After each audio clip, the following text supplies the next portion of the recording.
Y esa dicotomía es: ¿el periodismo está en crisis o el periodismo no está en crisis?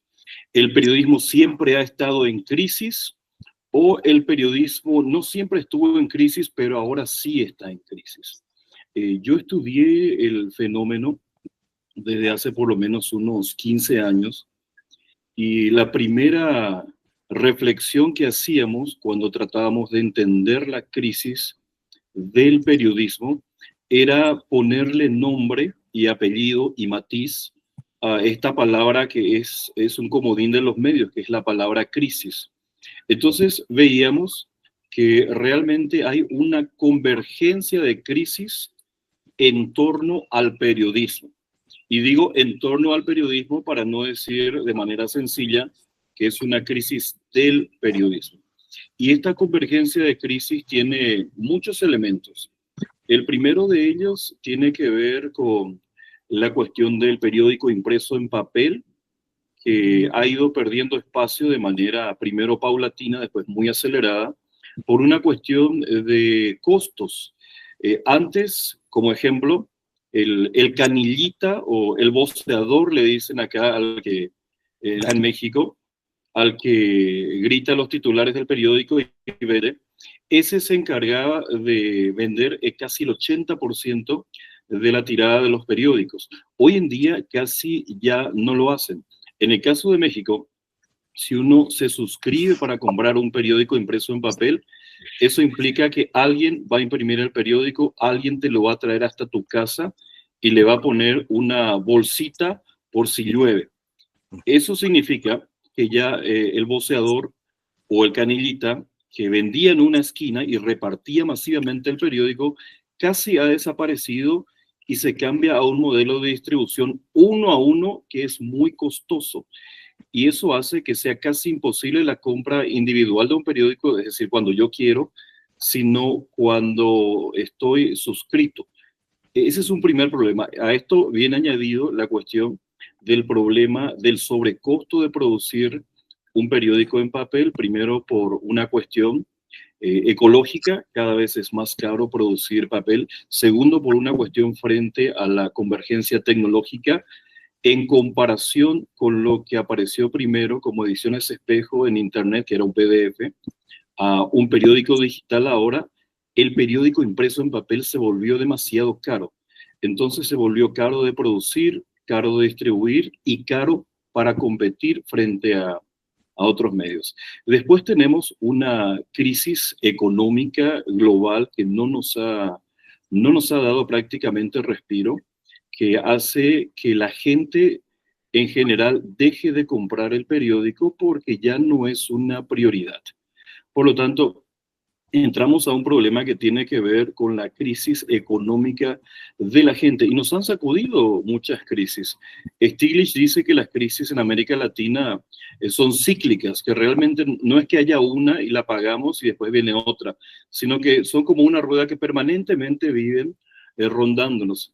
Eso hace que la crisis económica en torno a los medios nos afecte también en la tirada, en la capacidad de producción, en reducciones de las redacciones que son cada vez más pequeñas, que cuando nosotros de cierta edad hablamos de redacciones, imaginamos un edificio monstruoso y hoy en día los estudiantes no saben a qué nos referimos, piensan que es una cuestión anecdótica y casi arqueológica del periodismo. Después tenemos otra crisis, que es la crisis de la convergencia tecnológica, que hizo que Internet se convirtiera en una gran plataforma de distribución de contenidos noticiosos y por lo tanto encareció todo el costo de producción tradicional de noticias. Ya no era rentable vender periódicos en papel, ya no era rentable solamente vender publicidad en la radio o en la televisión, sino que había que hacerlo bajo las reglas del mundo digital y eso le pegó directamente a nuestro modelo de negocios. Antes, con la vieja lógica industrial del periodismo, éramos casi como los buenos carpinteros que hacían una buena silla y ponían la silla ahí en la vereda, ahí afuera, para que alguien pase, vea la silla de madera y compre. Hoy en día eso ya no funciona. La certeza de producir algo no te garantiza que alguien va a comprar.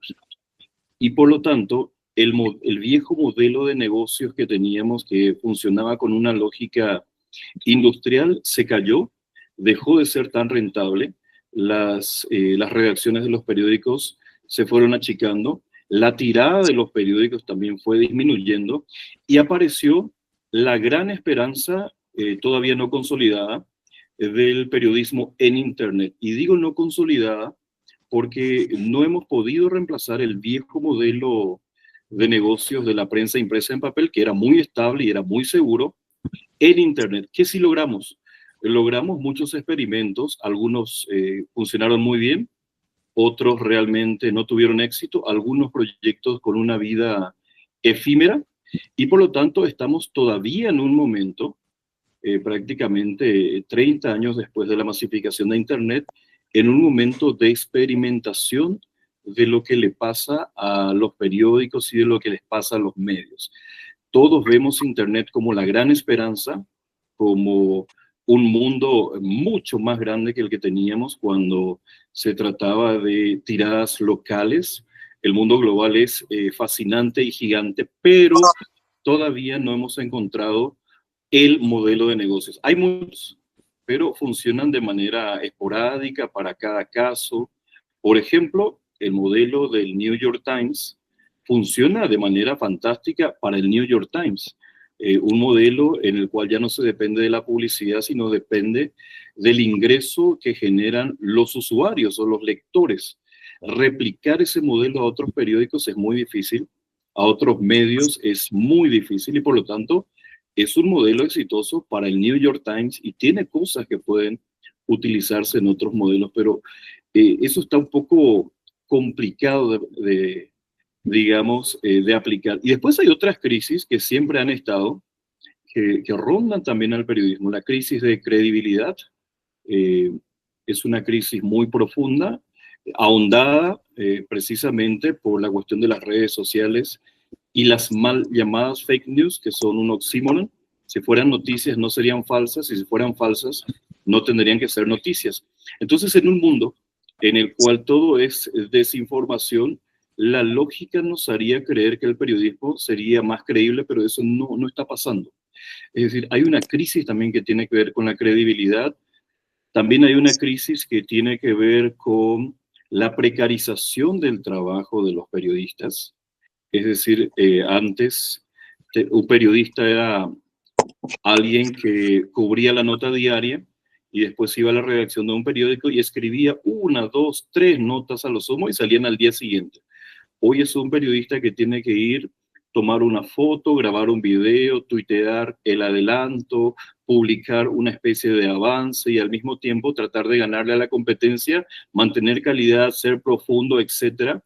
Y la verdad es que no nos alcanza la vida para eso. Es muy difícil poder hacerlo todo. En síntesis, Horacio, te digo, hay una convergencia de crisis. Yo cuando se habla de la crisis de la prensa en general, hablo de las crisis porque cada una tiene un matiz. Lo que sí me parece extraordinario es que hayan convergido en un momento en el cual pareciera que estamos en una puerta de ruptura que no tiene retorno, que es el paso del periodismo tradicional al periodismo digital, que hoy ya no debería llamarse periodismo digital, debería ser solamente periodismo. Claro. Decíamos periodismo digital para diferenciar el tradicional del digital, pero ahora ya todo es digital, por lo tanto es periodismo. Lo extraordinario aquí es esa convergencia y ponerle matices. Creo que esa es una de las grandes tareas que tenemos los académicos, sobre todo. Ahí dijiste algo que tiene que ver con la credibilidad, que es un capital que tenemos los periodistas, y me gustaría conocer la opinión de Horacio Enbom, que ha hecho un gesto justamente apuntando cuando dijiste credibilidad. ¿Qué nos está pasando, Horacio, con el tema de la credibilidad? A ver, si ustedes me permiten, voy a hechos objetivos para hablar de mentiras y verdades. Mentiras y verdades. Hoy es un día muy particular. Hoy es 11 de septiembre. 11 de septiembre del 73, golpe contra Salvador Allende. 11 de septiembre del 2001, las Torres Gemelas. Hoy acaban de condenar la Corte Suprema a Bolsonaro. No es nada nuevo lo que estoy diciendo, pero quiero decir, en esta crisis del instrumento de comunicación, depende de dónde lo cuente y cómo lo cuente, siempre, siempre. Me imagino que el que llevaba la bitácora arriba del barco de Colón decía, bueno, ¿qué estoy viendo? Supongo que alguien que estaba en la otra cuadra de las Torres Gemelas también la está contando. Y aquel que estaba dentro del Palacio de la Moneda o está al lado del jeep con el asesino de Pinochet también tiene una versión. Todos los elementos sobreviven en la medida que se juega la mentira y la verdad. Después podemos hablar desde lo laboral, de la crisis del negocio, todo eso también lo entiendo. Pero si yo hoy, a través incluso del mundo virtual, no tengo el documento, la foto, la versión, mi palabra, mi imagen se desdibuja y tiene que ver con la credibilidad. Vos decías más grandes y más chicos, todos pasamos por redacciones. Yo un día hacía diario y un día me fui a trabajar a una agencia de noticias. Éramos 5 para 20 diarios de todo el país.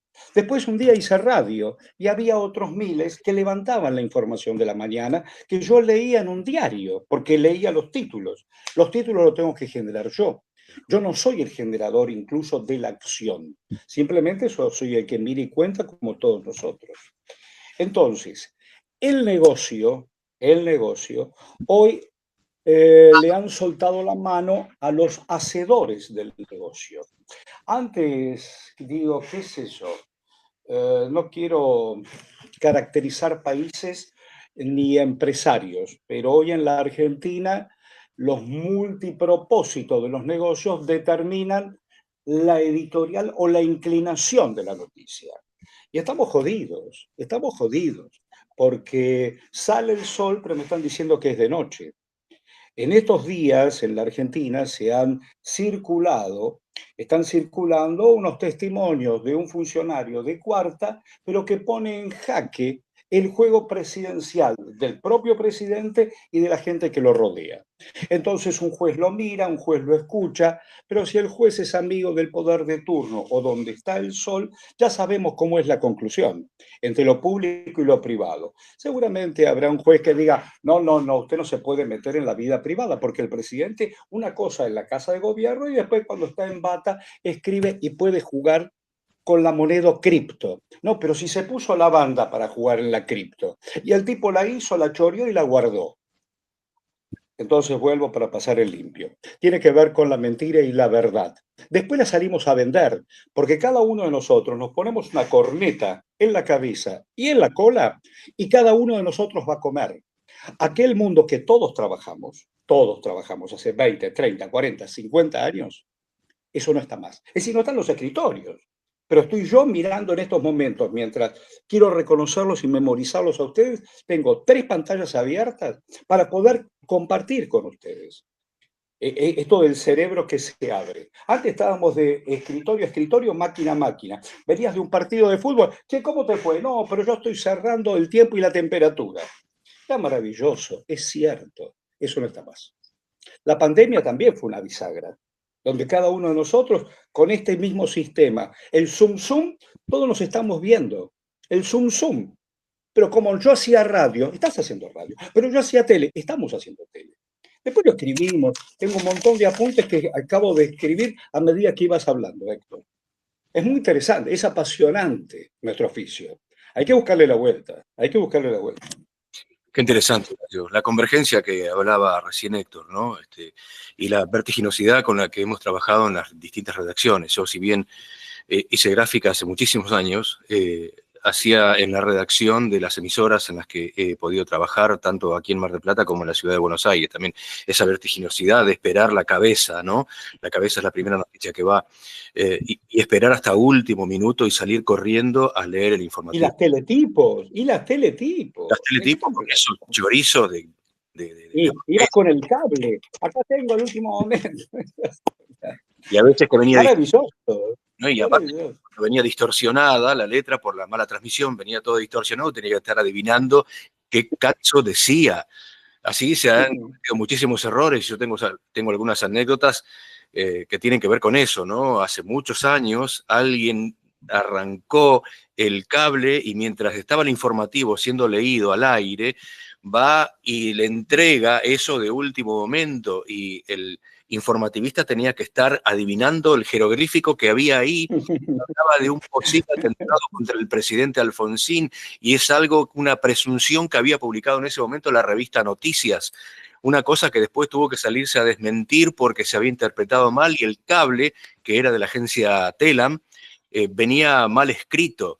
Una cosa de locos. Hoy esos errores me parece que son inadmisibles. De todos modos, queda para la anécdota, ¿no? Claro. Benjamín, Tal cual. tu gran experiencia, Benjamín, también en radio, porque Benjamín es dueño de Radio Libre y fundador también del diario El Independiente en Asunción del Paraguay. Ah, qué bueno. Muy buenas noches. Es un gran gusto, Buenas como noches, siempre, Benjamín. compartir con los dos Horacios, con Omar y con mi compatriota Héctor, que está ahí en Guadalajara. Bueno, casi voy a hablar desde lo que podría ser mi experiencia en el Jurásico periodístico. Yo empecé haciendo periodismo mural en el colegio. Posteriormente hice el servicio militar en el comando de transmisiones, por lo tanto estaba obligado a ser muy buen telegrafista, cosa que hasta ahora lo sé hacer y puedo enviar código Morse de diferentes cuestiones. Después me tocó hacer un periódico en mimeógrafo, que estoy seguro que si a alguien se le preguntara cómo funcionaba eso, nadie podría entender su lógica. Era la cosa muy complicada. Y posteriormente me pasé al descubrimiento de la máquina de fax, usé el beeper, entré en la televisión con diferentes formatos de cámaras y de cintas de video, entré a la radio y me di cuenta en el año 1997, cuando fundé Radio Libre, que era una cosa imperiosa volverla completamente tecnológica, y me acuerdo que compré un software de Miami que salía aproximadamente $35,000 y que permitía que toda la radio funcionara sin que nadie estuviera físicamente en el estudio. Ahora existe un programa de España que se llama Sara, que es gratuito. O sea, imagínense de pagar $35,000 a que te salga gratis en la actualidad. O sea que, y después de eso me tocó fundar radios y un par de periódicos, y no crean que todo lo que ustedes dicen no sea una cuestión que nos preocupe. Pero esta semana estoy leyendo un libro que les recomiendo a todos los que están aquí en la mesa y a los que nos escuchan, que son las memorias de Marty Baron, el que dirigió el Washington Post durante el primer gobierno de Donald Trump, el que lo enfrentó a Donald Trump y el que pasó la experiencia de ser contratado por los Graham, que era la familia tradicional del Post, y posteriormente a ser adquirido por el supermillonario Jeff Bezos. Entonces, ¿cómo fue la relación de Marty Baron con un rico que se hace del Washington Post, que estaba prácticamente en bancarrota y que se vende $250 millones? ¿Y qué es lo que acontece durante todo ese periodo? Todo lo que estamos hablando le pasó al Post. ¿Cuál es el nombre del libro? El libro ¿Cuál es el nombre del libro? El libro es el último de él, que habla sobre Trump, corporaciones y el periodismo. Marty Baron, B-A-R-O-N. Es además un hombre interesantísimo porque habla muy bien español, nació en la Florida, dirigió The Miami Herald, dirigió The Boston Globe, que fue aquel caso en que dio a conocer lo que pasó con la Iglesia Católica en Massachusetts, de la pedofilia, que se hizo una película llamada Spotlight, que ganó el Oscar, entre otras cosas. Bueno, todo lo que estamos hablando lo vivió Baron y hace un análisis en torno a sobre todas estas cuestiones. Una de ellas, que Bezos le dijo: el periódico en papel dentro de 5 años será una pieza de museo. Se seguirá imprimiendo quizás, pero solo para algunos. Y vamos a hacerlo todo vía internet. Vamos a cambiar la manera de contar historias y vamos a competir severamente sobre el tema de las suscripciones. Hoy el periódico tiene 2 millones de suscriptores. New York Times está en 2.300.000 que pagan por leer en la web, y el periódico es rentable en este momento. Él ya dejó el Post, se jubiló a los 65 años porque el periodismo casi lo mata en un problema de familia que le hacía tener que tener una hemorragia nasal de manera permanente debido al estrés y a las condiciones genéticas de la que él era también tributario. Barón es un judío cuyos padres nacieron en Israel y él nace en Tampa, Florida. Pero lo más interesante del libro es que realmente apunta a muchas de nuestras cuestiones. Una de ellas, darnos acerca de vamos a vivir de la nostalgia o vamos a tratar de construir el futuro. Y una de las cuestiones centrales en ese sentido es volver a lo que realmente ha sido la razón del periodismo, que es poner en forma, enderezar aquello que está torcido, que viene de la palabra informare. Informar en latín significa poner en forma aquello que aparece torcido y no parece recto como debería serlo. Pero ahora tenemos que trabajar en un nuevo formato que nos va a llevar a ser más breves. Yo cuando leo a la mañana todos los días de New York Times, veo todavía que escribe artículos larguísimos que llevan casi 10, 15 minutos para terminar de leerlo. O sea, vamos a exigir todavía algunos que nos guste leer eso, pero yo no creo que encontremos más gente que esté dispuesto a la misma cantidad de tiempo dedicado a eso. En los periódicos en los que estoy, uno es un periódico financiero que lo creamos hace 13 años cuando la economía paraguaya subió, alcanzó el 14% de crecimiento anual. Fue en el año 2011 cuando la economía paraguaya alcanzó el mismo nivel que el crecimiento de Qatar, y que hizo que el emir viniera a Paraguay a conocer el país que había crecido a un 13%. Lo concreto es que hacía falta un periódico financiero que contara a la gente cómo había ocurrido eso. Y el periódico empezó con sus mismas características de todos los periódicos. Se llama 5 días porque se imprime de lunes a viernes y básicamente su información es de carácter financiero. Ahí nos dimos cuenta de inmediato que teníamos un competidor que juega sin ninguna responsabilidad y sin ningún costo, que son las empresas distribuidoras de contenido en Internet, Google, Facebook, que pasan información nuestra, que tienen tráfico con eso, que medran con eso y que se nos llevan las personas que anteriormente nos leían y no pagan un solo tributo en todos los países en donde operan. Hoy son los que monopolizan la publicidad. Las que anteriormente estaban en nuestras páginas están todas en las redes sociales sin tener ningún costo para ellos en este momento. La cuestión, hoy aparece en Estados Unidos un congresista que dice que las redes sociales tienen que acabar con el anonimato porque la violencia que se distribuye a través de ella lleva a situaciones como el asesinato de Charlie Kirk en el día de ayer. Claro, yo le diría también a este diputado norteamericano que al primero que habría que censurar en ese caso sería Donald Trump, que con su lenguaje vitriólico y agresivo y violento es el que ha polarizado gran parte la sociedad de su país. Yo creo que una de las cuestiones sobre las que deberíamos pensar seriamente es cómo nuestros competidores en materia de publicidad y de información pueden seguir aprovechándose de nuestros cambios en materia de plataforma de orientación y de creación de contenido y de qué manera tenemos que hacerlo. Yo creo que el periodismo tiene la obligación de ser creativo y de buscar nuevas opciones en este tiempo que vivimos. No debemos dejarnos llevar ni por la nostalgia en la que vivimos con anterioridad, en la decepción y menos en la depresión. Lo que tenemos que hacer lo que sabemos hacer, contar la verdad, informar acerca de los hechos, hacerlo con profundidad y con cercanía con la gente. Si lo podemos hacer, volveremos a rescatar para nosotros la gente y especialmente el relato, la palabra.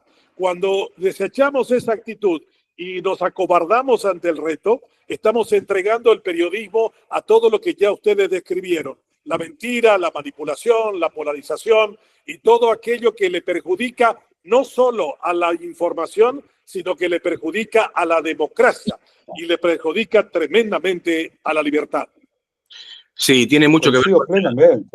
Muy Sí. bueno, muy bueno. no coincidir, ¿no? Pero entiendo que también debe haber una resiliencia de parte de los periodistas, porque acá en la Argentina, por ejemplo, hay conglomerados de medios que fueron comprados por grandes empresas y que si uno se va mal de una, no puede entrar en la otra y se terminan las opciones.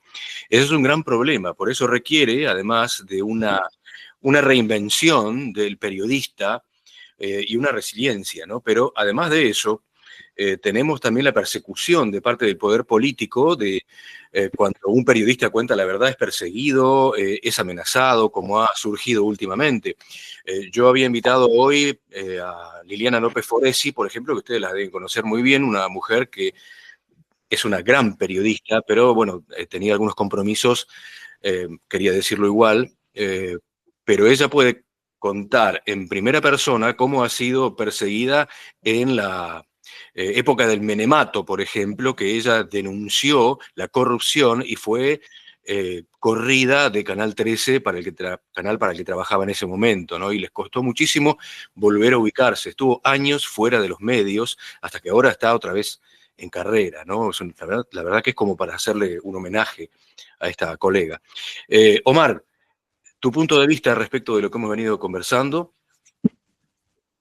Bien, cambié de equipo, no sé si se escucha bien ahí. Perfecto. Sí, impecable.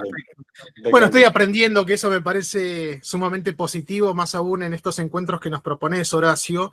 Yo haría una suerte de resumen de lo que han dicho los colegas en esta confluencia que entiendo causa la crisis del periodismo, por lo menos en nuestra patria grande, ¿no? Son las transformaciones, por un lado, económicas, que bien han descrito ustedes, lo tecnológico que nos está atravesando y cambios culturales, ¿no?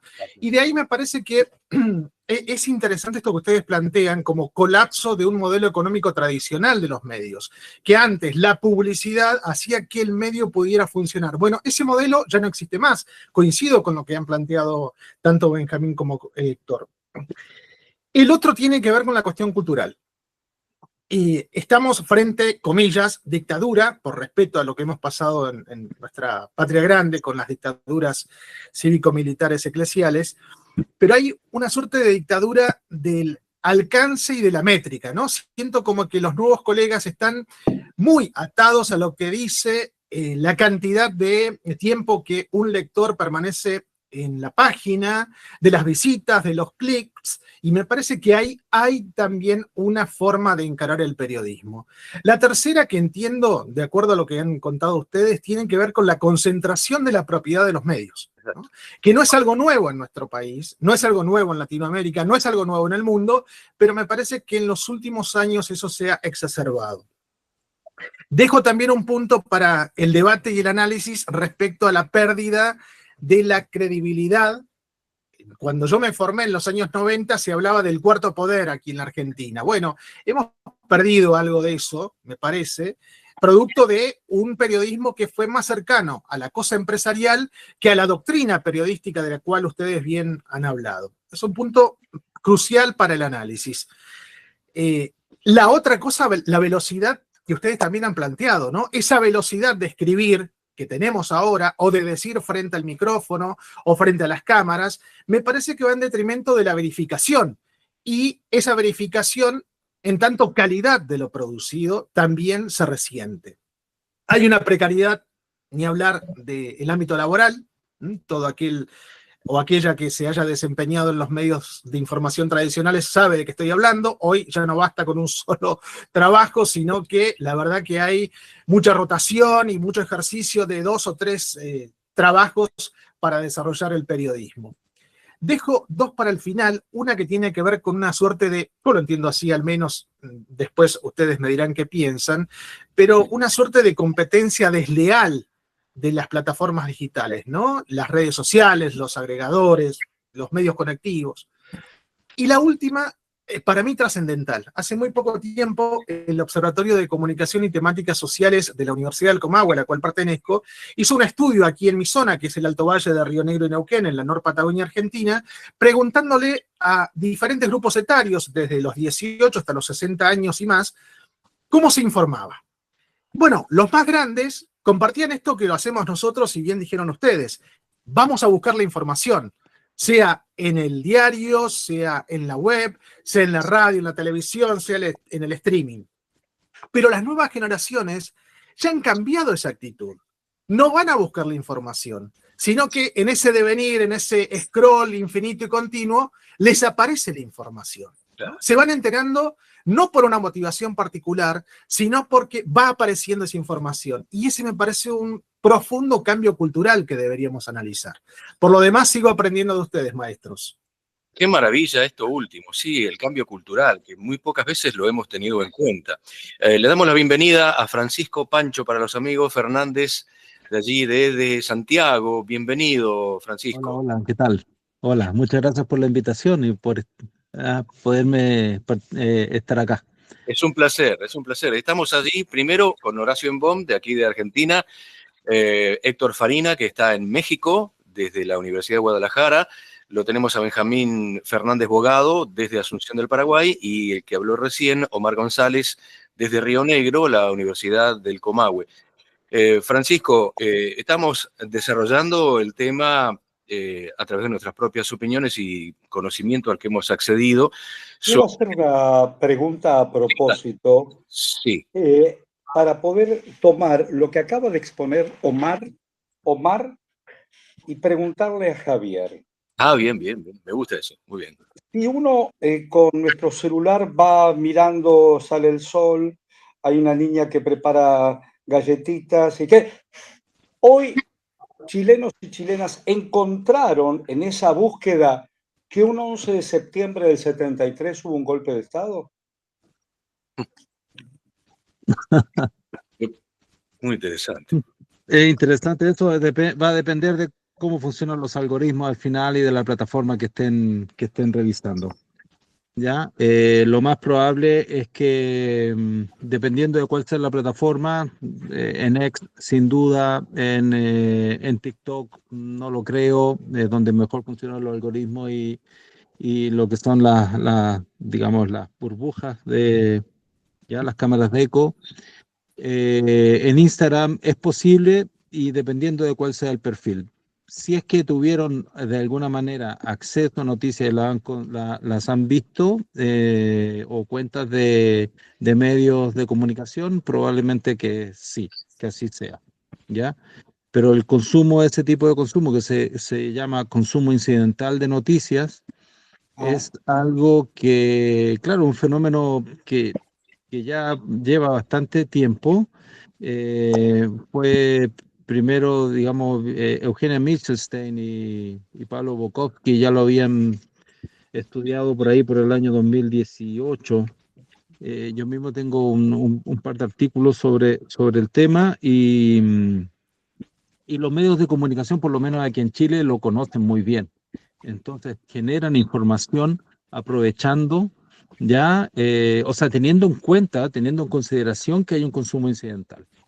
Entonces tratan de alguna forma, en las propias estrategias narrativas de las noticias, poder saltarse ya el sesgo que podría producir el hecho de tener en cámaras de eco y de reaccionar solamente a aquello que les llama la atención en este scrolling infinito.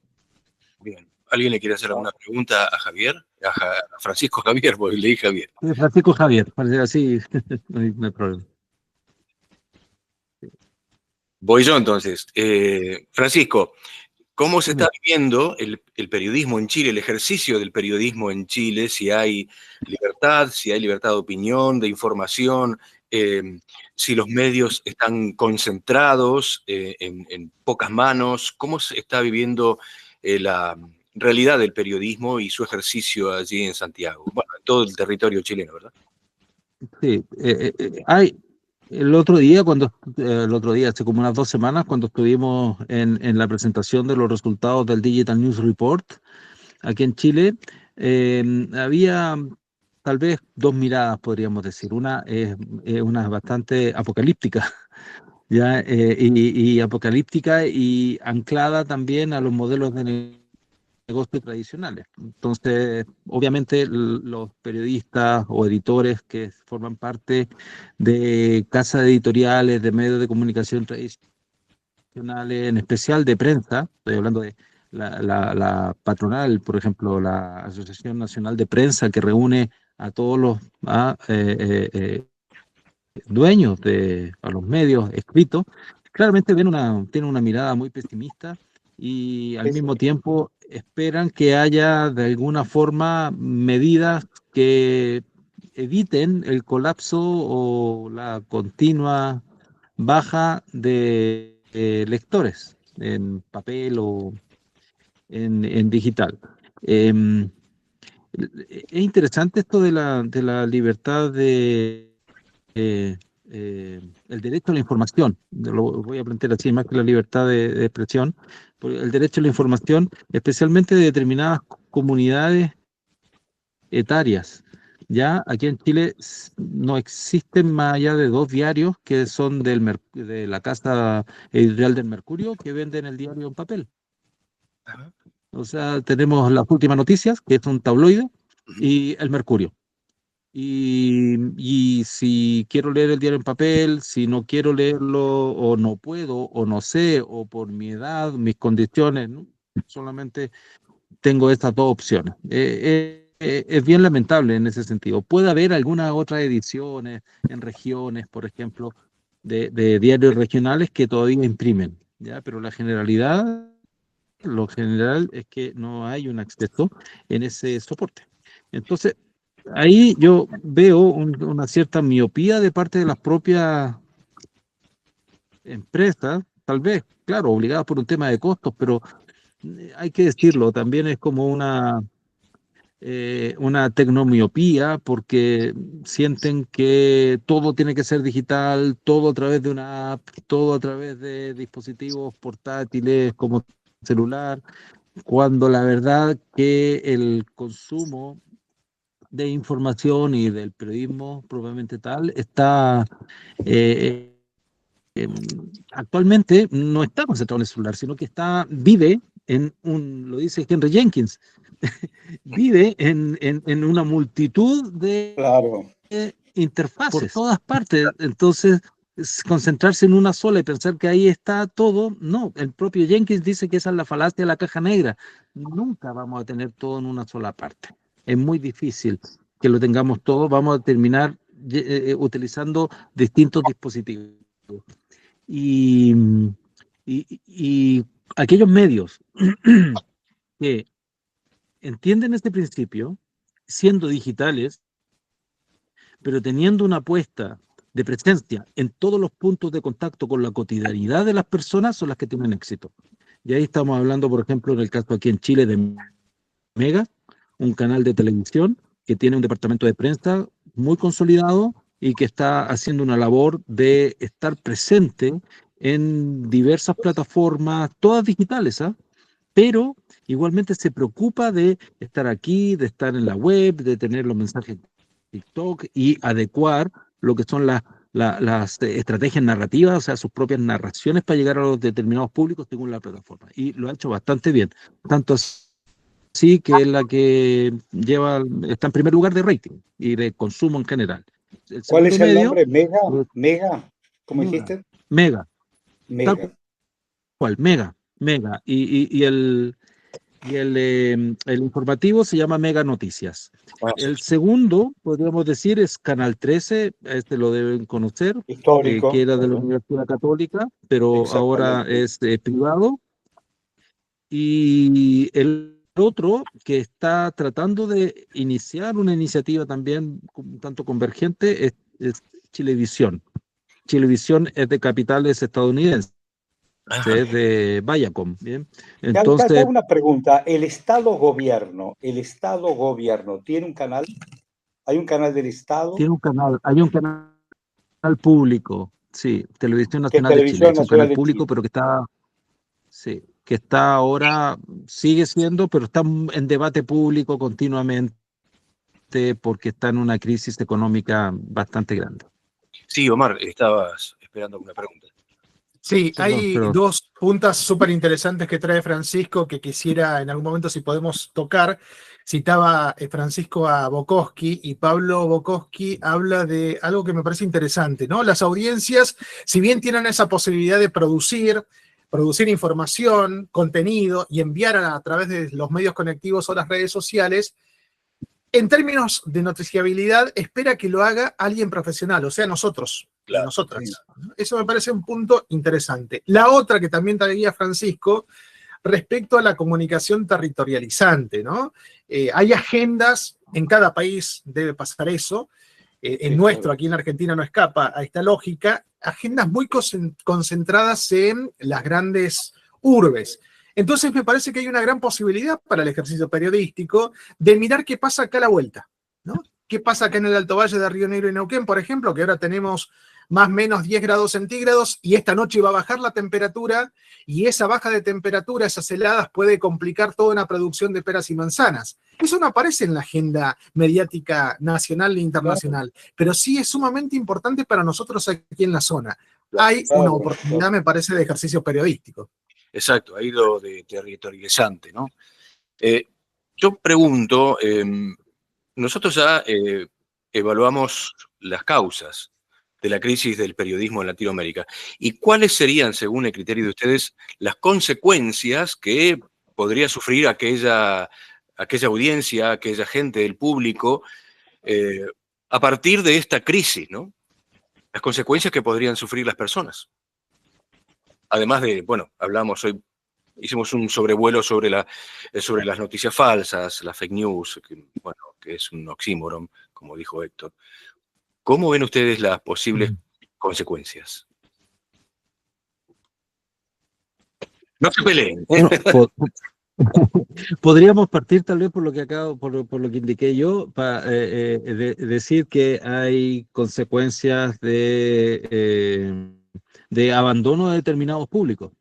Bien, o sea, abandono de determinados públicos por componente etaria, de esto por las dificultades de brechas, básicamente. El tema de la brecha no es algo que, no porque todos tengan un celular, un móvil, la brecha se va a solucionar. De hecho, aquí hablaba con un amigo mío que trabaja con gente campesina, y la gente campesina tiene callosidades en los dedos, por lo tanto los celulares que son touch no funcionan porque no tienen capacidad capacitiva, o sea, no tienen aquí, no es posible transmitir electricidad, por lo tanto no les sirve de nada tener un teléfono touch. Y sin embargo, se les ocurrió en alguna oportunidad hacer una aplicación para poder revisar el tiempo atmosférico y ver si había heladas. Y distribuyeron celulares y no les funcionó a nadie. Finalmente se los pasaron a los hijos y claro, volvieron al antiguo reporte por mail o qué sé yo. Entonces, la radio también. la radio. Entonces, yo creo que ahí hay un tema que tiene que ver, como decía Omar, con la territorialización, las características del territorio. O sea, claramente el vínculo con el territorio es algo bien que se perdió un poco durante esta pausa de los medios masivos del siglo XX, ya que era básicamente todos un mismo contenido, la aldea global, pero ahora la componente local es sumamente importante porque ya a nivel local ha llegado también lo global, por lo tanto, en términos de plataforma. Entonces es necesario también dotar de flujo de contenido a esas plataformas. Sí, Benjamín. Yo creo que hay una cuestión sobre la que también tendríamos que pensar y reflexionar más a fondo. Para mí, una de las principales consecuencias es el empobrecimiento del lenguaje y la reducción del lenguaje a formas cada vez más limitadas. A mí me sorprendió un libro de Guillermo Jaime Echeverry, rector de la Universidad de Buenos Aires de comienzos de este siglo, que dijo que un estudiante porteño, un estudiante en Buenos Aires, usa 300 palabras del español que tiene 100.000 palabras. O sea, imagínense usted lo limitado, lo acotado que tiene del lenguaje. Y a mí me tocó decir eso aquí, que si los argentinos, acá hay 3 de ellos, que son muy dados a la verbalización de la vida, usan 300 palabras, un paraguayo tendría que estar usando probablemente 200 o 150 palabras. Si pusiéramos, y el experimento podríamos hacerlo, así como hay un aparato que se usa para medir al corazón, que se llama Doppler, podríamos colgar una cámara grabadora del cuello de cualquiera de los nuestros y dejarlo grabando hasta que vaya a dormir. Y vamos a ver cuántas palabras utiliza. Y yo creo que esa es una cuestión terriblemente importante sobre la que tenemos que pensar. Yo cuento una historia que en la universidad me tocó una vez, una cosa que parece dramática y simpática, pero es gravísima. Un chico me dijo que Cristóbal Colón era negro. Yo le dije, no, Colón había nacido en Génova, por lo tanto era muy improbable que él fuera negro. Me dijo, no, él era negro. Yo le dije, un negro no hubiera podido entrar jamás a convencer a la reina y al rey para que le financiaran una expedición para buscar la ruta más cercana a las Indias. Me dijo, es un negro, profesor. Pero yo harto le dije, ¿de dónde lo sacó? Y del libro. Y yo le dije, tráigame el libro. Y el libro decía, Colón, un oscuro navegante genovés que nació del puerto de Palos. Para él, oscuro era similar a negro. Entonces, para él, Colón era negro. No tenía la capacidad para discriminar una palabra con la otra. A mí me preocupa mucho la pobreza del lenguaje, que decido cada domingo en el principal diario de este país, escribo desde hace 35 años, de meter siempre una palabra nueva. Y ya algunos dijeron que a ver qué palabra se nos mete ahora. Y ahora hay una cosa interesante, la sección en español y en la sección en inglés del The New York Times usan una palabra, describen su definición, la usan de una forma determinada para enseñar y le pregunta al que lo leyó, úselo a usted ahora. O sea, hay un proceso de enriquecimiento, de volver a sembrar para que las palabras realmente generen un cambio extraordinario en las capacidades de las personas. Mirá qué oportuno es lo que estás diciendo.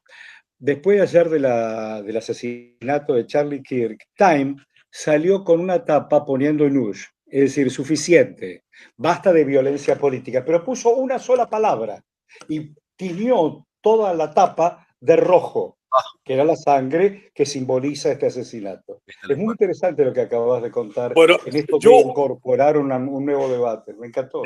Yo uso desde hace 35 años el título de mi columna, una sola palabra. No hay nunca dos palabras, siempre hay una. ¿no? Y esa también es una manera. Pero también estoy muy contento, por el otro lado, cuando veo como un libro sobre libros, El infinito en un junco, de esta autora española Vallejo, ya lleva 50 ediciones y ha sido traducido a 62 idiomas. O sea, el éxito del libro también es maravilloso. Es un libro que realmente te ilumina. Acabo de comprarlo, un libro que va por la 17 edición, que se llama La península de las casas vacías, de un escritor de 35 años, de apellido Uclés, que ha sido un fenómeno en España en estos últimos meses, que más o menos va en camino a contar la historia de una familia andaluza a lo largo de los años del siglo XX con todos sus matices en España. Una especie de Macondo y García Márquez, pero en versión andaluza y española. Me encantó. Y está lleno de palabras maravillosas y nuevas que me han enriquecido notablemente el léxico. Yo creo que debemos recuperar el verbo y la palabra. La Biblia, no por casualidad, dice, en un principio era el verbo. El verbo dando nacimiento a todo lo que es la Génesis. Claro. Yo creo que debemos recuperar el valor, el sentido, la fuerza de la palabra, porque eso es lo que hace el periodismo. El empobrecimiento del lenguaje es extraordinariamente grande y lo vemos en la radio, lo vemos en la televisión, lo vemos en los periódicos. Hay una notable incapacidad para describir el mundo en que vivimos a través de la palabra. Y eso me vuelve a lo anterior que decía Omar, que me recordó aquel encuentro entre ese joven escritor ruso con León Tolstoy. Y le dijo a Tolstoy, que escribió ese maravilloso texto de la guerra y la paz, maestro, ¿cómo puedo ser universal? Y Tolstoy le dijo, describe tu aldea, pinta tu aldea y serás universal. O sea, yo creo que el que nos cuenta la situación climática en Río Negro contándonos de qué manera puede afectar eso a las manzanas, a las peras, y nos cuenta en el relato que nos permita entender y comprender el lugar y el sitio, se convierte en universal. No está esperando que un periódico de Buenos Aires vuelva universal a esa zona. Ahora tenemos la posibilidad de pintar nosotros eso, pero hacerlo con el enriquecimiento del verbo, que no debe acotarse a solo 300 palabras de un español de 100.000 términos. Y antes de la pregunta de Omar, como hacíamos en la radio argentina, nos vamos rápidamente a Lima, Perú. Le damos la bienvenida a Franklin Cornejo Urbina. Franklin, bienvenido. Aquí estamos un grupo de colegas, amigos, para escuchar también tu punto de vista respecto de la crisis del periodismo latinoamericano, causas y efectos. Al principio hemos estado conversando sobre el maravilloso trabajo que has hecho y que yo he podido levantar en el libro Las audiencias de la radio, y el tuyo ha sido Las audiencias de la calle, un trabajo extraordinario que yo, si pudiera aplaudir, aplaude, pero voy a hacer mucho ruido. Bienvenido, Franklin. Hola, Horacio, gracias. Buenas tardes. Pues buenas tardes con todos también, quienes están aquí en la transmisión. Pues encantado de estar aquí.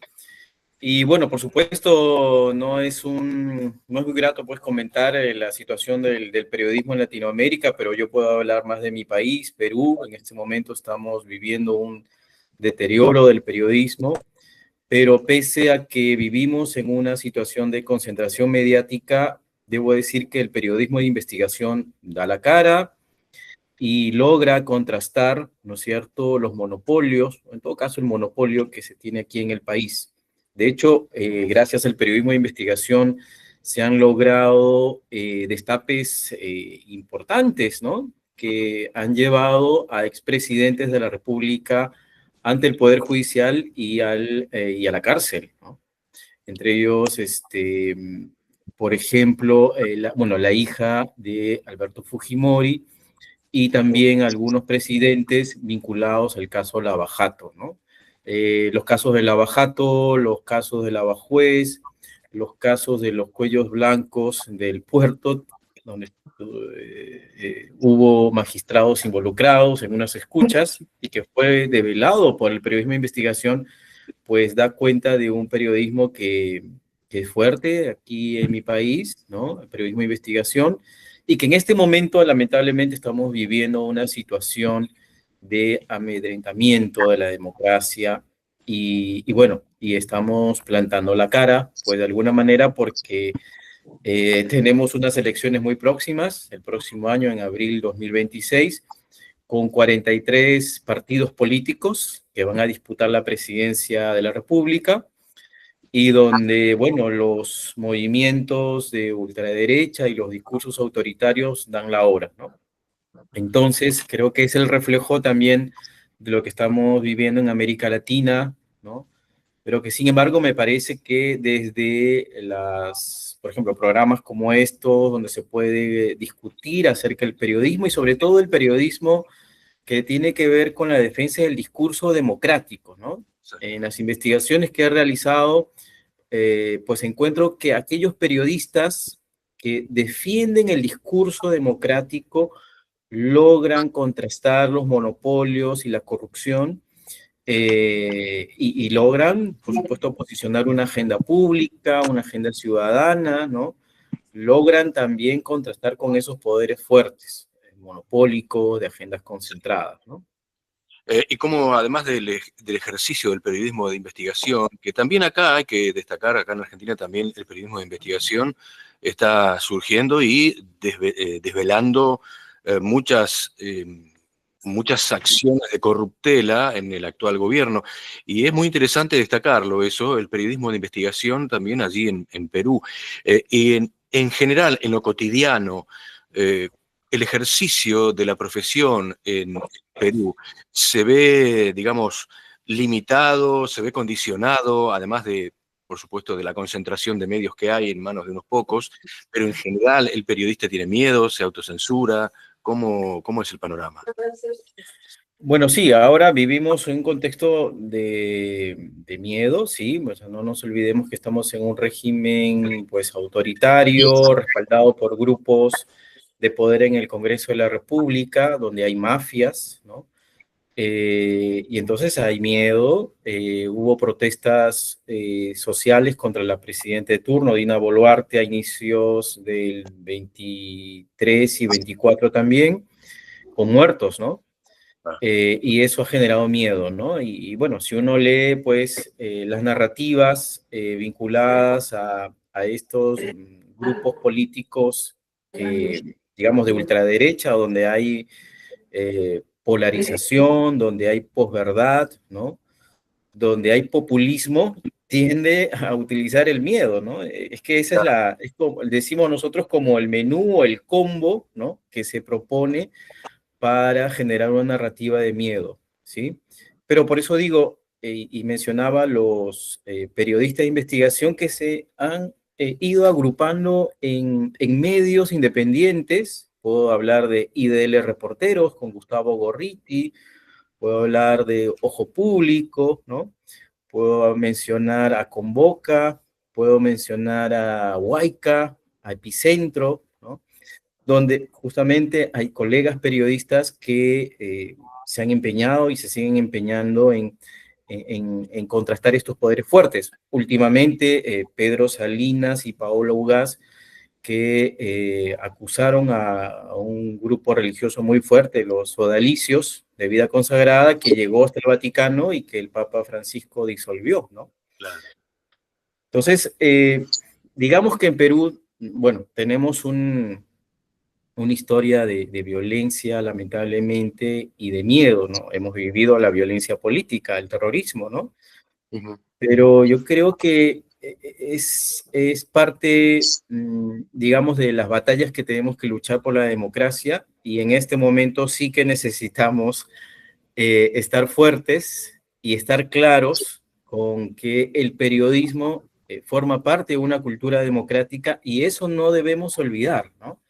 Creo que cuando el periodista pierde de vista sus valores democráticos, por qué está en la realidad, cuál es su identidad y hacia dónde puede llegar con su discurso democrático, con su agenda informativa, bueno, se convierte, pues, no quiero demonizar, ¿no? En un influencer, se convierte en un opinólogo. Sabemos que ahora estamos en el mundo de los opinólogos, de los influencers.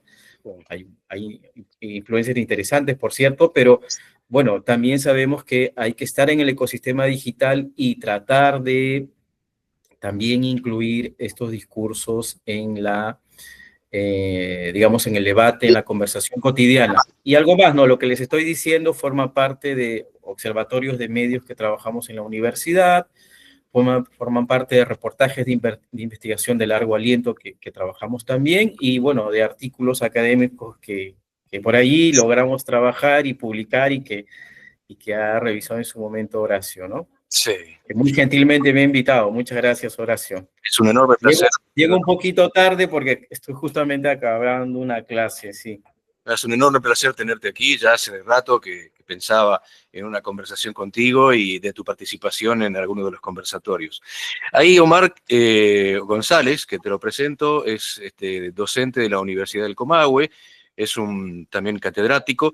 Está hace un ratito con el tema de la pregunta, pero justo apareciste vos. Omar. Bueno, maravilloso, Franklin, lo que acabas de plantear, porque en realidad, ante la pregunta tuya, Horacio, de las consecuencias que provoca este panorama que bien me parece describimos, por lo menos a nivel superficial del periodismo, a nivel filosófico me parece que aparece esto, ¿no? Una de las consecuencias de un periodismo impactado por estas realidades que hemos contado es un debilitamiento de los procesos democráticos, ¿no? Entonces, una consecuencia fuerte de eso tiene que ver efectivamente con amedrentamientos, con, bueno, los otros poderes por sobre este cuarto poder, como se denominó en algún momento. La otra consecuencia es más de orden de procedimientos y tiene que ver con, ante un escenario de hipersegmentación de las audiencias, ante un escenario de hiperfragmentación de los contenidos, la pregunta: ¿a quiénes le estamos hablando y qué le estamos proponiendo? Me parece que hay una pregunta clave también de qué estamos haciendo para la creación o generación de audiencias. Si ya sabemos cuál es la situación, ¿qué hacemos en tantos periodistas de ahí en adelante y qué proponemos? Bien, buena pregunta esa. Y creo que Héctor, allí desde México, te lo presento, Franklin, Héctor Farina, de la Universidad de Guadalajara. Es un extranjero, bueno, no es un extranjero, porque él una vez dijo, me subí al avión en mi país y me bajé en mi país. Él es de nacionalidad paraguaya y está viviendo hace muchos años en México, estudió allá y da clases en la Universidad de Guadalajara. Hola, ¿qué tal? Qué gusto. Bueno, ¿qué tal? Qué gusto. Sí, soy un transterrado. Exacto. Un transterrado es alguien que nació en un determinado país, pero luego sacaron el árbol, lo pusieron en otra tierra y funcionó igual. Me encanta que Horacio haya recordado esa historia de salí de mi casa, me subí a un avión y me bajé en mi casa, ¿no? Siempre digo eso para decir que en el fondo pues me siento muy latinoamericano, muy paraguayo también, me siento parte de México.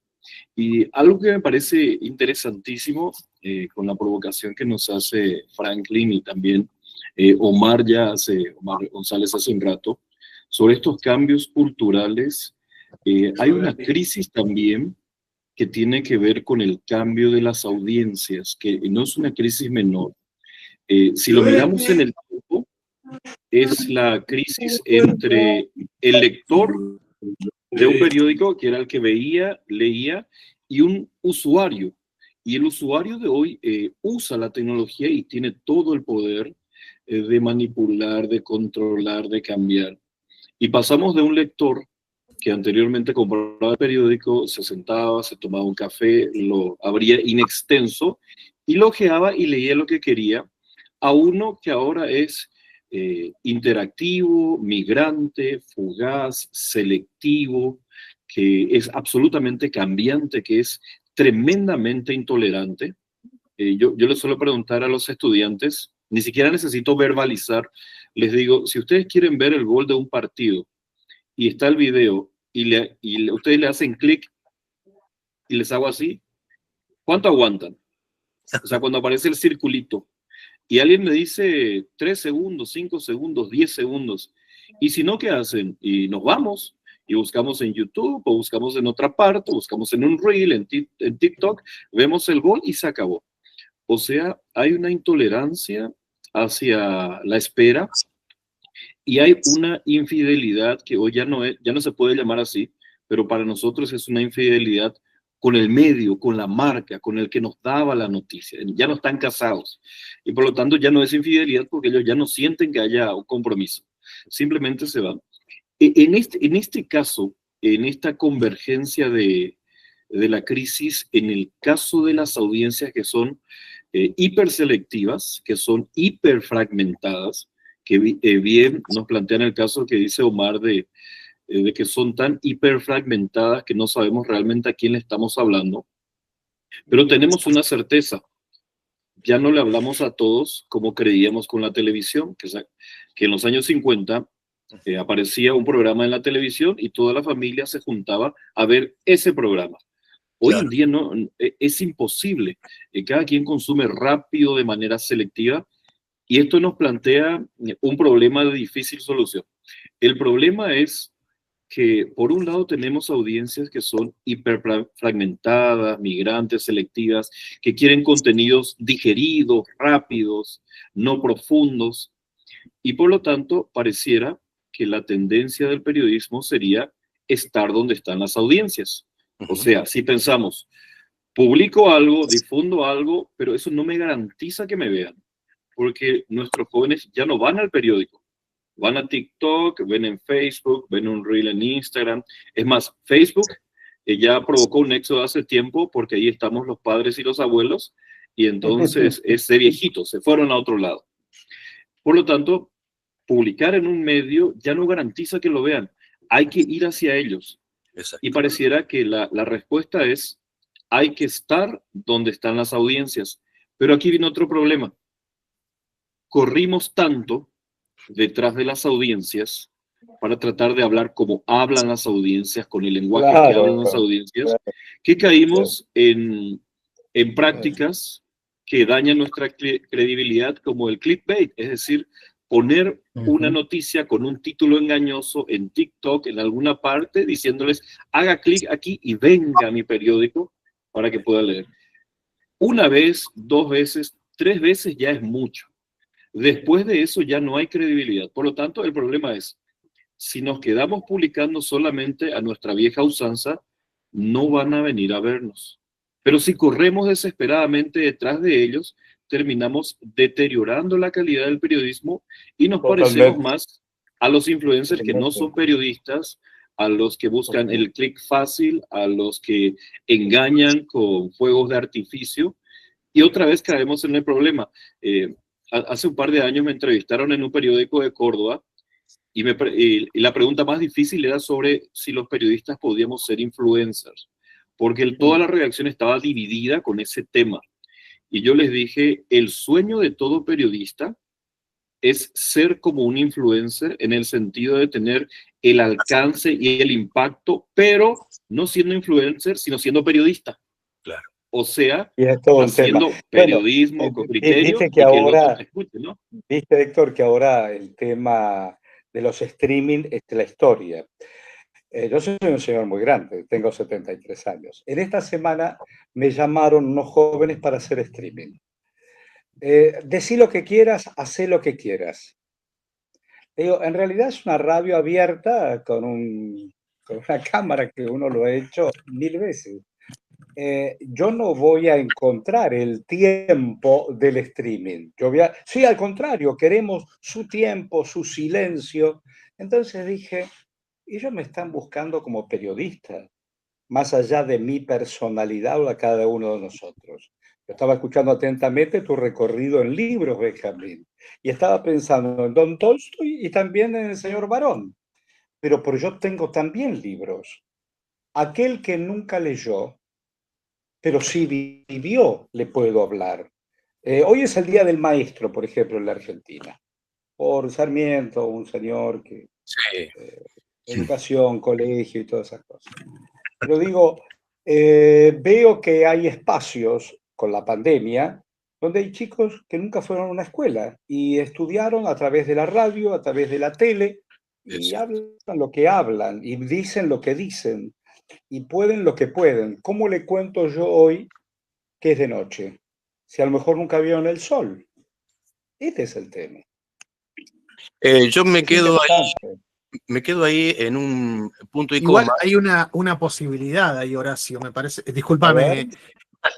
No, digo que hay una posibilidad teniendo en cuenta que tenés algo para decir, un contenido para comunicar. Claro. ¿No? Me parece que yo que vos aceptaría y yo te vería, por ejemplo, en ese streaming. Te digo que ya les dije que sí. Mañana les hago unas pruebas. Pero por supuesto, voy a hablar de las manzanas que se enfrían con la nieve y entonces yo no las puedo comer. ¿No? Pero felicito a los argentinos. Sarmiento fue presidente de la Argentina durante la guerra contra el Paraguay. Sí. Y cuando murió su hijo Dominguito en la batalla de Curupaytí, dijo, a los paraguayos hay que matarlos a todos en el vientre de sus madres, para que nunca más puedan nacer como país. Lo mismo pensaba de los negros y de los criollos. Claro, y hay una cosa interesante en la historia de Sarmiento. Su mujer era la hija de Dalmacio Vélez Sarsfield, el gran jurista que escribió el Código Civil. Yo estudié el Código Civil en la Facultad de Derecho, el Código Civil escrito por Vélez Sarsfield. Y lo más interesante es que la mujer le dice a Sarmiento hacia el final de sus días, acosado por el asma, diciendo el único lugar donde no vas a tener ese problema es en Paraguay. Entonces vete a Paraguay. Y Sarmiento, Paraguay. Claro, entonces la mujer le dice, en Paraguay, después de lo que dijiste contra los paraguayos, después de la guerra que hiciste contra los paraguayos, te van a matar en el puerto. Y Sarmiento dice, cuando llegué al puerto de Asunción fui recibido con una banda que me acompañó hasta mi casa. La gratitud de los paraguayos fue enorme para conmigo y sentí vergüenza de haber dicho lo que dije. Y Sarmiento, después de estar 2 años en el Paraguay, muere en este país. Fue el hombre de la educación pública en Chile, primero. Sí. Después fue en la Argentina y terminó en Paraguay. Sí, sí. Yo quiero dos cositas. Me hago un paréntesis de lo que dijo Horacio respecto de la función de la radio como medio formador. Pero por otro lado, vuelvo un poquito, si me permiten, a lo que estaba comentando Héctor respecto de la generación Z. Seguramente apuntabas a eso. ¿Ustedes conocen lo que pasó en Nepal? Sí, Sí, claro. En las protestas. En las protestas, exactamente, que voltearon al Sí, gobierno. ¿Cómo comenzó todo? Sí, sí. Comenzó con una decisión del gobierno nepalí de suspender todas las redes sociales. Es decir, Facebook, TikTok, todas, completamente todas. Cerró todas las redes sociales. Y eso generó las protestas virulentas, muy, muy, muy fuertes de la generación Z, sobre todo, que terminaron volteando al gobierno. Previo a esto, las denuncias por corrupción, etcétera. Pero después el gobierno nepalí, ¿qué hizo? Suspendió la medida, es decir, la dejó, volvió a foja cero. De todos modos, eso no sirvió. Es decir, que tenemos una generación Z que más o menos es el 35% de la población mundial, que está en este momento, está siendo protagonista. No digo esto por el hecho en sí mismo de violencia que ocurrió en Nepal, sino siendo protagonista de a lo mejor una nueva expresión política y cultural en todo el planeta. ¿Sí? Eso Sin duda.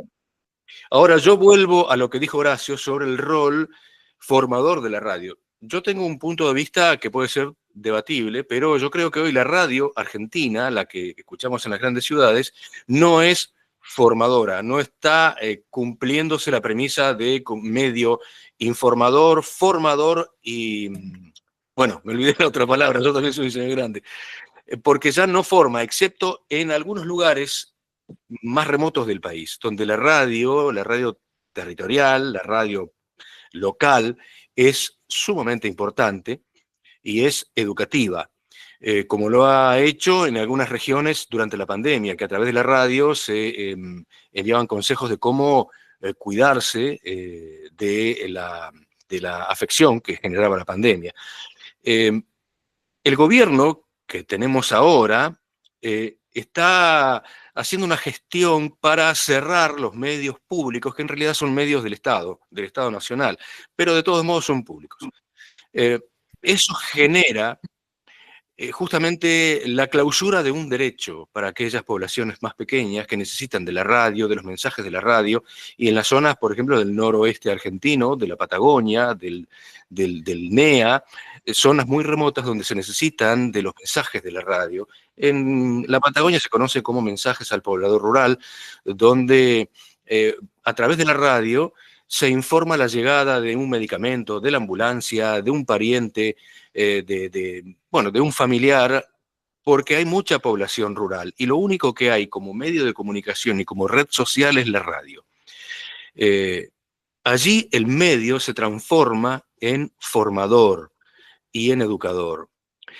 Por eso rescataba lo que decía Horacio recién respecto de eso, que no sucede en las grandes ciudades donde escuchamos permanentemente terminologías soez, insultos, puteadas contra uno u otro.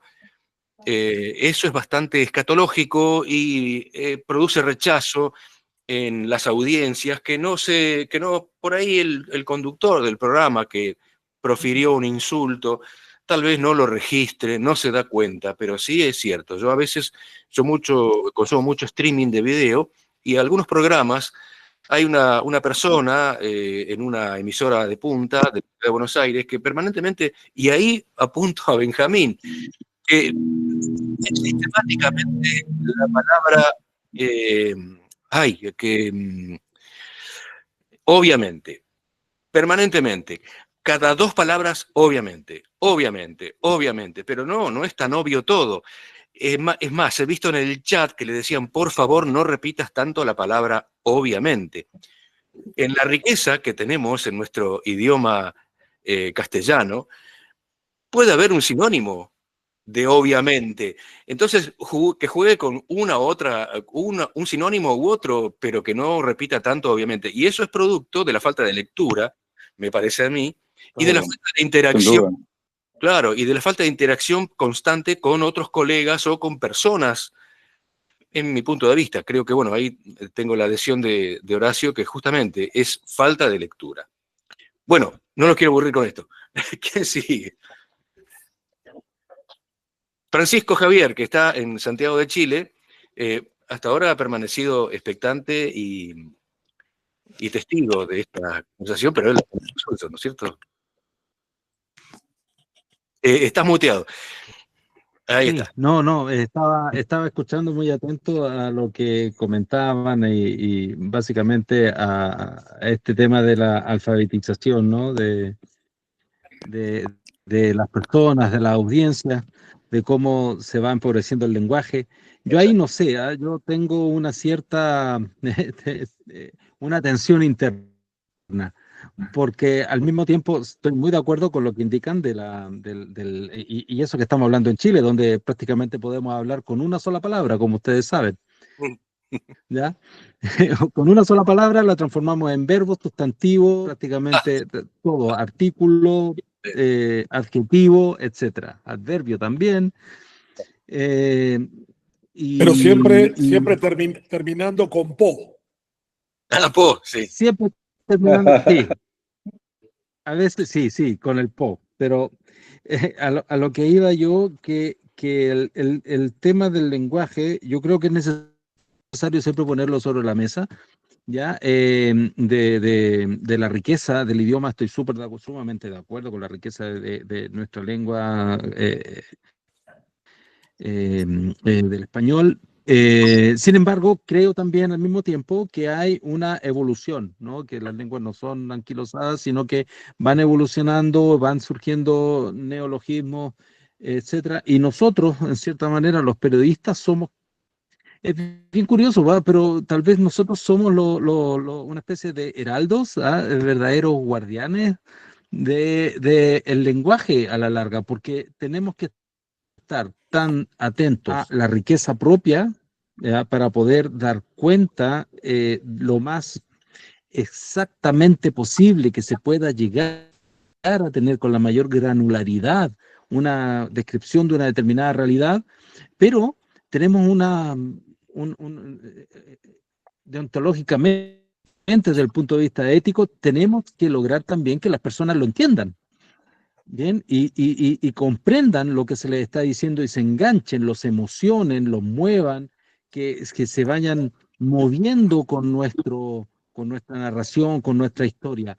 Entonces, eso nos obliga a estar en ambos mundos, ¿no? En un mundo que es un poco más mundano, tal vez, de la calle, atento a lo que pasa, ¿ya? Y por el otro lado, también aprovechando todas las herramientas que nos entrega la lengua. Y bueno, no por otra cosa tenemos a García Márquez y a tantos otros más que precisamente incluso crearon nuevas palabras o utilizaron ya toda esta riqueza para poder dar cuenta de una realidad. Entonces, yo me ubico más o menos en la mitad. ¿Ah? Bien, yo el otro día, una anécdota, conversando con un colega que se autopercibe periodista, siendo locutor, hablaba del idiolecto, y él me decía, ¿qué idioma es ese? Qué bueno. Ahora, Muchachos, Horacio, si me permites, Idiolecto. quisiera agregar algo más a lo que se está comentando aquí respecto al idioma y su, digamos, diafanidad y claridad y ser lo más exactos posibles en el uso, ¿no? Del idioma y la semántica y los aspectos polisémicos, ¿no? O sea, no nos olvidemos que también el periodismo no se puede quedar en su ciudad letrada y tenemos buenas poblaciones en América Latina que hablan dos idiomas, ¿no?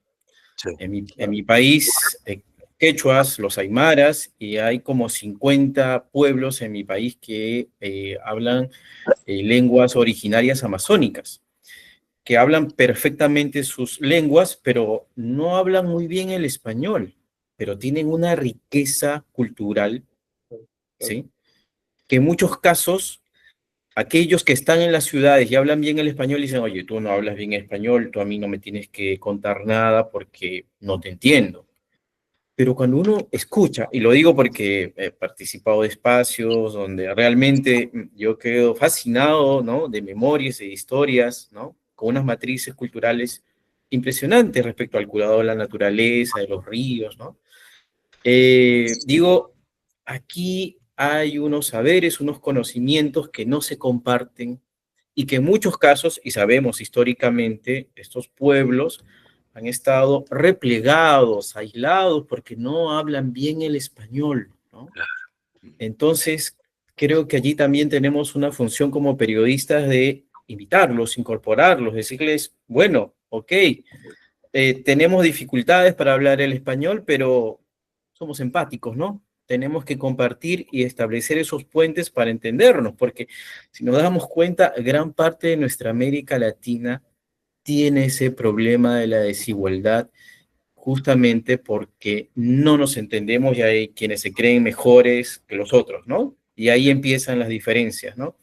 Entonces, yo creo que como periodistas, como gente que estamos en la universidad o que queremos compartir contenidos y lenguajes, también tenemos que entender esa diversidad cultural que es nuestra riqueza cultural, ¿no? También, como, Sí. como latinoamericanos. Sí, sí, sí, es muy interesante. Eso también es importante resaltarlo y estoy de acuerdo con eso. Y es muy vivible en la experiencia de México, en la experiencia de Chile con los araucanos, en la experiencia de los quechuas y aymaras en Bolivia y en Perú, que es una cuestión que no tenemos en Paraguay. Nosotros somos completamente bilingües. Mi primera lengua es el guaraní. Yo hablo mejor el guaraní que el español, que el inglés, que el Pero yo francés. te quiero hacer una pregunta, Benjamín. Sí. ¿Tus medios hablan bilingüe? Totalmente. ¿Tus medios? No, Totalmente. sí, totalmente. Mira. En el caso de la radio, totalmente. En el caso del periódico, no, porque el guaraní es un idioma que la gente habla, pero no lo escribe ni lo lee.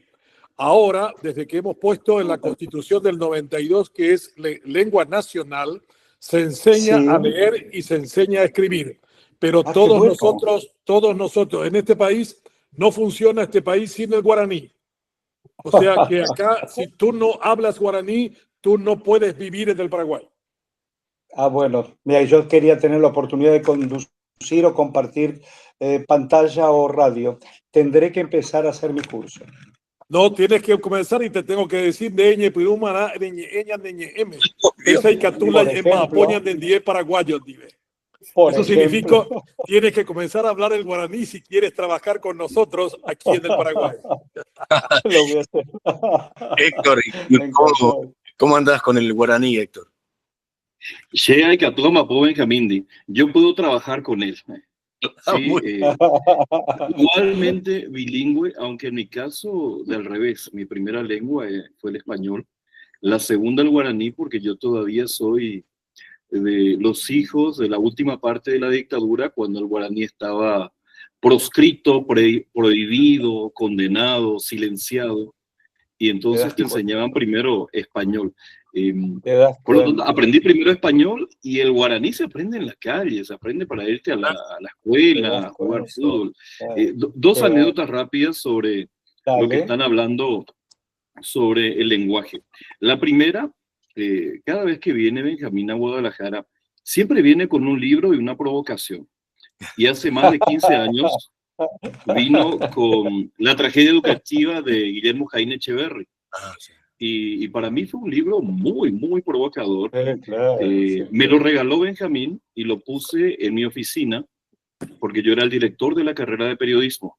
Por lo tanto, cada vez que un estudiante iba a quejarse de que el maestro no enseñaba, pero hablaba mucho, y siempre eran clases quejas contra antropólogos y sociólogos, casi siempre. Cada vez que llegaba un estudiante, yo lo cuestionaba y le decía, ¿quién le dijo a usted que hablar mucho es no saber? ¿Quién le dijo a usted que no hacer un PowerPoint y recitar es no saber? Y les daba el libro, le digo, este es su libro de castigo, lea esto y la siguiente semana hablamos de bueno. Se convirtió en mi libro de castigo, pero cada vez que alguien lo leía, me decían, qué interesante, tiene razón, ahora lo voy a escuchar más. Y resulta que el profe es muy interesante si le presto atención, ¿no? Entonces, esa es la primera. Y la segunda, cuando estudiaba el doctorado, tenía un un maestro que es una eminencia, se llama Fernando Leal Carretero, es un filólogo, lingüista, filósofo, formado en la Universidad de Colonia, en Alemania, y en medio de una disertación, Leal Carretero dijo una frase que me taladró mucho el pensamiento, y la frase era: la educación de Occidente se fue al diablo hace 100 años. Yo lo escuché y dije, Leal Carretero es un investigador demasiado minucioso para lanzar una frase sin tener un sustento. Claro. Entonces le escribo un correo, le cuento la clase y le explico, y me explica él que su hipótesis es que la educación se fue al diablo.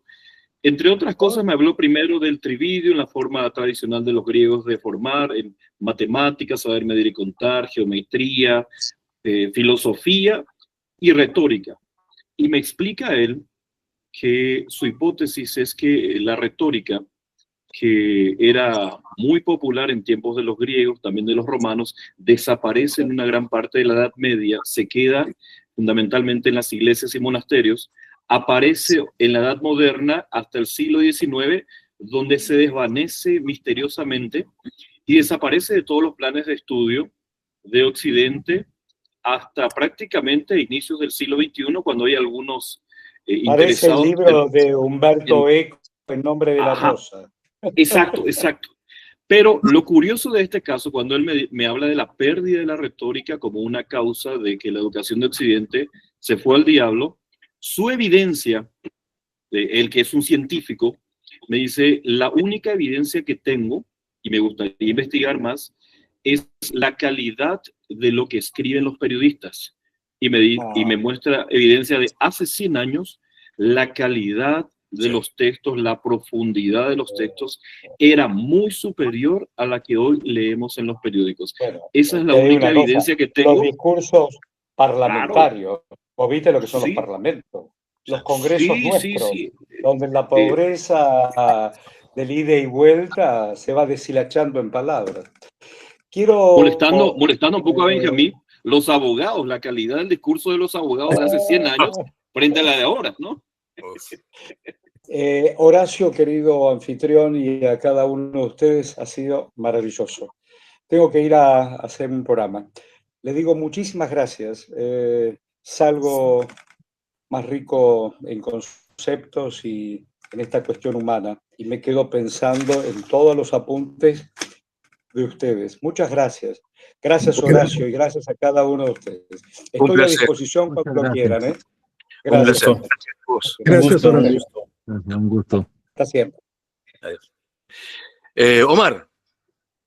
Bueno, también aprovecho la despedida del querido Horacio para avanzar también con esa salida. Aquí había un humorista, vivo por suerte todavía, que hablaba de comenzamos a salir, ¿no? Empezamos a salir. Y acá hay un curepa mapuche, le digo a Benjamín y a Héctor, que seguramente me entenderán. Así que en Mapuzugún, mapuche significa Mapu, tierra, che, gente de la tierra. Les digo a todos los amigos, Peucayal, que significa hasta siempre. Bueno, Omar se está yendo, pero antes que se vaya, Omar, antes que te vayas, Omar, dicen que cuando se va el primero tienen que irse todos juntos, porque si no se quedan y hablan mal del que se fue. Como se dice en Chile, lo pelan. Lo pelan. Aquí en Perú se dice lo maletean. Bien. Pasa toda la cultura, duro, por lo que veo. Bueno, yo también debo adelantar mi despedida.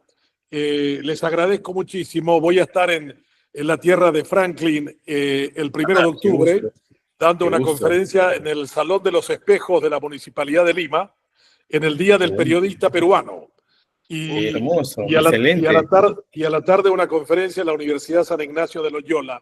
Así que voy a Lima detrás de un buen ceviche y de un lomo salteado del 28 de septiembre al 6 de octubre, porque tengo ganas de conocer la Amazonía peruana desde Iquitos hacia arriba. Así que caramba, muy bien. Vamos a estar en contacto, Franklin. A Francisco Javier también gracias por conocerte. Con ese nombre gusto. tienes el camino a la santidad asegurada. Sí. San Mira, Ignacio mira, de tengo Loyola aquí mandó el- a San Francisco Javier a China para tratar de achinar a los chinos, catolizar a los chinos, y vino achinado. Así que esa fue una historia muy simpática sobre el todo. Y a Héctor, un gran gusto. Gracias de verdad. Ha sido un gran placer conversar con ustedes. Una cosita más, Benjamín. Igualmente, un placer. A fines de septiembre, principio de octubre, sale mi próximo libro, donde también estás. Bueno, Así que no, vos que podés moverte por todo el mundo, podrías venir a Mar del Plata y lo presentamos. sería una excelente idea y, cómo no, un gran planteo. Yo retorno del Perú el 6 de octubre. Ah, bueno. Acá la Feria del Libro es en noviembre, pero lo podemos presentar antes. Nos acomodamos fechas. Va a ser un gran gusto y un gran placer y un gran honor, Horacio, porque sé tu extraordinario trabajo, tu gran respeto profesional, tu gran valor como comunicador. Y celebro cada obra tuya como si fuera la mía. Así que un abrazo grandote. Muchas gracias, Benjamín. Te mando un fuertísimo abrazo. Hasta siempre, Omarcito. Seguimos en contacto, Omar. Bueno, muchachos. Bueno, yo también me sumo al saludo de Bueno, despedida. Franklin, ha sido realmente un hermoso placer tenerte aquí con nosotros. Ya hace rato, te lo había dicho al principio, tenía muchas ganas de conversar contigo, así que ahora no hay excusa para continuar comunicados y intercambiar trabajos. Yo no sé si te envié mi libro, Las audiencias de la radio, donde ahí hago referencia a tu trabajo sobre las audiencias de la calle.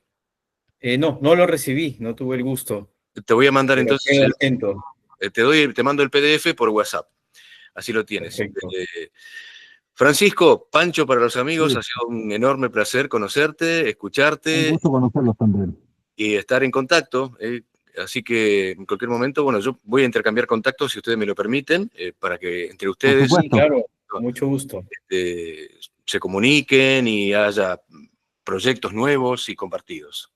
Héctor, Muy bien. como Muchas siempre, gracias. Héctor, querido, un amigazo, ya hace bastante que estamos en comunicación y es un placer enorme escucharte siempre porque aprendo muchísimo de tu didáctica y muchas veces veo el video aquel donde vos hablas de las audiencias hiperfragmentadas y yo digo, esto es lo que tenemos que aprender, ¿no? Aprender de los más jóvenes y a veces no le damos a la tecla. Hace poquito organizé un evento aquí sobre la radio local y mi intención era abordar las ventajas y desventajas que tiene la radio local. Y no pude porque también en el medio había un homenaje que hacíamos a un viejo comunicador que ya lleva 55 años al aire en su programa de radio y él tiene 85. Así que dejé fluir, pero en síntesis, la radio nuestra, la de Mar del Plata, es una radio vieja, que no escucha nadie. Los chicos ven streaming por YouTube, escuchan otra cosa, pero no consumen radio local, pese a que los colegas comunicadores de aquí estén convencidos de lo contrario. Así que bueno, me quedará un largo camino para tratar de convencer a estos colegas y a los dueños de los medios que hay por aquí, que están bastante empobrecidos por la situación económica, por supuesto, y el retiro de la pauta del Estado, que les servía mucho para mantenerse, ¿verdad? Y ahora que están con un mercado fragmentado también, porque se van a las plataformas y hacen una especie de inversión híbrida. Van a todas partes, pero siempre de a menos. Pero bueno, es un trabajito que voy a tener que hacer hacia adelante. Muchachos, les mando un fuerte abrazo. Bueno, Un fuerte abrazo, Horacio, Héctor, Lima, Francisco, Javier. a Lima, un abrazo, Franklin. Guadalajara y a Santiago. Gracias. Chao. Abrazo grande, Muy bien, gran gusto chao, conocerlos un y gusto. conversar con ustedes. Hasta Un gusto. Y hay siempre. que seguir Cuídense mucho. Muchas gracias conversando, por la hay que seguir. invitación. Hay que Sí, seguir, con por mucho supuesto. gusto. Adiós. Les vaya muy bien. Adiós, adiós, adiós. Gracias.